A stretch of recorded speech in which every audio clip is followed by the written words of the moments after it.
मौसम से जुड़ी जानकारी और लाइव मौसम खबरों के लिए हमारे YouTube चैनल को सब्सक्राइब करें और बेल आइकॉन दबाकर हर अपडेट पर रखें नजर। नमस्ते दोस्तों, स्काई मैट वेदर में आपका स्वागत है। मेरा नाम महेश पलावत है। दो अच्छी खबर है, यानी कि एक तो स्नोफॉल शुरू हो गया है पहाड़ों पर, और दूसरी अच्छी खबर यह है कि जैसे आप सबको पता है कि इस बार सर्दी देर से शुरू हुई, लेकिन काफी अच्छी सर्दी पड़ रही है। आधे से ज्यादा हिंदुस्तान सर्दी की चपेट में है। 2-3 दिन के दौरान ये सर्दी थोड़ी कम होगी, क्योंकि पश्चिमी विक्षोभ के कारण जो हवाएं हैं, उत्तरी हवाएं बदल चुकी हैं, तो थोड़ी सर्दी कम हो रही है अगले 2-3 दिनों के दौरान। लेकिन फिर से दोबारा पंजाब, हरियाणा, उत्तर प्रदेश, राजस्थान, गुजरात, मध्य प्रदेश और बिहार से लेकर के झारखंड, उड़ीसा और जो छत्तीसगढ़ है, महाराष्ट्र है और तेलंगाना, यहाँ तक सर्दी बढ़ेगी। और ये सर्दी अभी गई नहीं है। और सबसे अच्छी खबर यही है कि फसलों के लिए, रबी की फसल के लिए ये काफ़ी ज़्यादा लाभदायक होगी। जैसे कि मार्च के महीने में हमने देखा था, यानी पिछले साल मार्च में गर्मी एकदम जल्दी आ गई थी, जिससे फसलों को नुकसान हुआ था। लेकिन ये जो सर्दी है, ये फसलों को जरूर फायदा पहुंचाएगी। और एक और जो मैं आपको बताना चाहता हूं कि हमारी स्काई मैट वेदर की जो ऐप है, उसको अगर आप लोग डाउनलोड करेंगे तो आपको जो भी जानकारी है, जो मैं वीडियो बना रहा हूं, वो आपको मिल जाएंगे।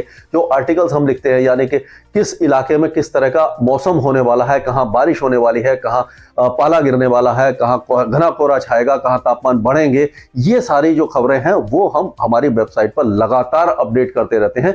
आप अपने सिटी का नाम डालेंगे और या जगह का नाम डालेंगे तो आपको अगले 7, 8, 10 दिन तक का फोरकास्ट आपको मिल जाएगा, और जिससे कि आप अपना प्लान कर सकते हैं। खास करके किसान भाइयों के लिए बहुत अच्छी चीज है। इसमें ये जो एंड्रॉयड और जो बाकी iOS है, उसके लिए ये गूगल प्ले स्टोर पर स्काई मैट वेदर की ऐप उपलब्ध है। और हमारी स्काई मैट वेदर की जो वेबसाइट है, उसमें भी आप जा सकते हैं, आप देख सकते हैं।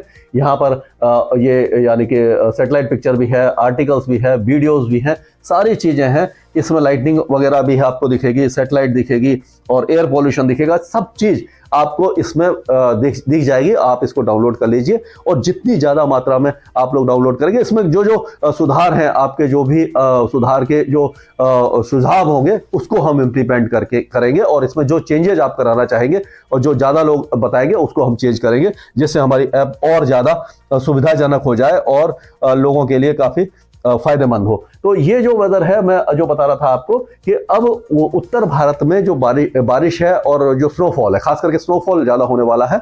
और जम्मू श्रीनगर हाईवे एक बार फिर रुक सकता है, यानी कि वहां पर ट्रैफिक जाम हो सकता है। और आप अगर अभी भी जाना चाहते हैं तो समय है, आप जाइए और बर्फबारी का आनंद उठाइए।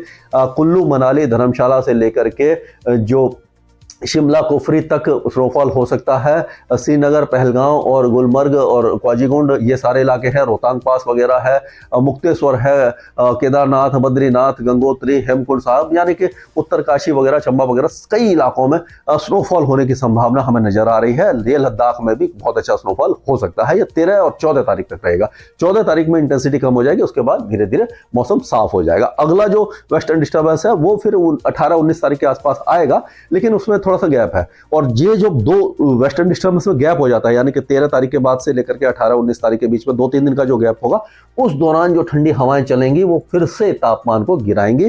पंजाब से लेकर के हरियाणा, दिल्ली और राजस्थान में शीतलहर का प्रकोप दोबारा आ सकता है। हालांकि टेम्परेचर उतने ज्यादा नहीं गिरेंगे जितने हमने पिछली बार देखे थे, यानी कि दिल्ली में जो 1.9 डिग्री का टेम्परेचर आ गया था, उतना ज्यादा नहीं गिरेगा। क्योंकि जैसे जैसे हम जनवरी में आगे बढ़ते हैं, आपको पता है कि जनवरी में जैसे जैसे हम आगे बढ़ते हैं और संक्रांति के बाद सूर्य देवता उत्तरायण की तरफ होने लग जाते हैं, यानी कि ऊपर की तरफ आने लग जाते हैं, तो यानी कि दिन और रात में थोड़ा फर्क पड़ने लग जाता है, और जो नॉर्मल टेम्परेचर है वो बढ़ने लग जाता है। इसीलिए इतनी ज्यादा कड़ाके की सर्दी नहीं होगी, लेकिन सर्दी दोबारा फिर से आएगी। आप अभी तैयार रहें उस सर्दी के लिए। हालांकि 2 डिग्री तक या 1.5 डिग्री तक तापमान दिल्ली में नहीं गिरेगा, 3 या 4 डिग्री तक गिर सकता है। उसी अनुपात में बाकी इलाकों में भी देखने को मिलेगा। अभी बारिश की संभावना हमें उत्तरी पंजाब, उत्तरी हरियाणा और उत्तर पश्चिमी उत्तर प्रदेश में दिखाई दे रही है। हल्की फुल्की बारिश होगी, बाकी इलाके शुष्क रहेंगे, लेकिन बादल जरूर दिखाई देंगे, जिससे कि मिनिमम टेम्परेचर बढ़ जाएगा। तो ये राहत ज्यादा लंबी नहीं है। और अगर मध्य भारत की बात करें तो अभी राजस्थान, गुजरात और मध्य प्रदेश, महाराष्ट्र में जो तापमान थोड़े बहुत बड़े हैं, यानी कि सर्दी से कुछ राहत मिली है, वो कुछ दिनों की है, 3 या 4 दिनों की है। उसके बाद फिर से सर्दी आ जाएगी। और ये अच्छी बात है कि जितनी लंबी सर्दी खींचे उतना ठीक है, क्योंकि गर्मी से लोग ज़्यादा परेशान होते हैं। और जो ऐसे भी लोग हैं यानी कि जो अफोर्ड नहीं कर पाते, जो कंबल वगैरह या वुलन्स को अफोर्ड नहीं कर पाते, उनके लिए काफ़ी ज़्यादा नुकसानदायक होती है सर्दी। तो मेरी आप सबसे गुजारिश है कि अगर हम और आप जो भी हमारे पास ऐसे यानी कंबल हैं या जो स्वेटर वगैरह जो एक्स्ट्रा पड़े हुए हैं, जो हम बिना बात रखे रहते हैं, उसको यूज़ नहीं करते, उसको गरीबों को दान करें। जो अफोर्ड नहीं कर सकते, अगर उनको दे दें तो वो भी सर्दी से बच सकते हैं। और हम सब जो है भाई बहन जितने भी हैं, यानी कि पूरे देश में जितने भी लोग रहे, सब आपस में भाई बहन ही हैं, तो हम एक दूसरे की सहायता कर सकते हैं। तो पूर्वी भारत की अगर हम बात करते हैं तो पूर्वी उत्तर प्रदेश और बिहार में अभी भी कोहरे की इंटेंसिटी बढ़ी हुई है, लेकिन अगले 1-2 दिनों में थोड़ा सा कम हो जाएगा। और जो दिन में जो धूप नहीं निकल पा रही है उससे थोड़ी राहत मिलेगी, यानी कि धूप का जो ड्यूरेशन है वो बढ़ जाएगा और जो दिन में तापमान थोड़े से बढ़ने से कुछ राहत मिल जाएगी और मिनिमम टेम्परेचर भी धीरे धीरे बढ़ने वाले हैं इन सारे इलाकों में। तो ये थोड़ी सी अच्छी खबर है। और लेकिन यहाँ पर जैसे टेम्परेचर 14-15 से गिरेंगे तो यहाँ 16-17 से गिरेंगे, यानी कि पहले उत्तर भारत में गिरते हैं, उसके बाद मध्य भारत और पूर्वी भारत में, इस सारे इलाके में थोड़ा सा डिले होता है, क्योंकि हवाएं वहां पहुंचने में थोड़ा समय ले लेती है, यानी 24 से 48 घंटे का समय लग जाता है, तो उतना डिले हो जाता है। तो पूर्वोत्तर राज्यों में भी आप देखिए शुष्क हवाएं यहाँ से आ रही हैं, यहाँ से भी सूखी और ठंडी हवाएं आ रही हैं, तो यहाँ पर भी कोई वेदर एक्टिविटी नहीं होगी, बादल वगैरह नहीं बनेंगे, बारिश नहीं होगी, धुंध और कुहासा या हल्का कोहरा छा सकता है। त्रिपुरा में कई इलाकों में घना कोहरा छाने की संभावना नजर आ रही है। पश्चिम बंगाल के जो गंगे इलाके हैं, यानी कि जो डायमंड हार्बर, कोंटई, शांति निकेतन, पुलिया, हावड़ा, कलकत्ता, ये इलाके थोड़े से हल्के गर्म रहेंगे, दिन में थोड़ी सी गर्मी रहेगी। और जो उत्तरी इलाके हैं वहां पर कोहरा छा सकता है और धुंध और कुहासा छा सकता है। बिहार, झारखंड और उड़ीसा, ये सारे इलाके अभी शुष्क रहने वाले हैं। छत्तीसगढ़ में भी कोरिया, कोरबा, सरगुजा से लेकर के यानी कि बस्तर तक बीच में जो दुर्ग, राजनांदगांव, बलौद बाजार, रायगढ़, रायपुर, ये सारे इलाके शुष्क रहेंगे, कोई वेदर एक्टिविटी नहीं होगी। और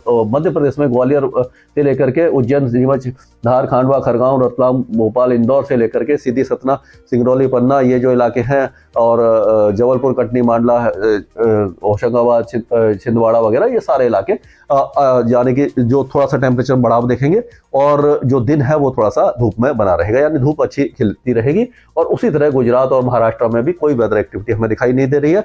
और जो दक्षिण भारत है, तेलंगाना हो गया, आंध्र प्रदेश है, कर्नाटका, तमिलनाडु, केरल, ये सारे इलाके भी शुष्क रहेंगे।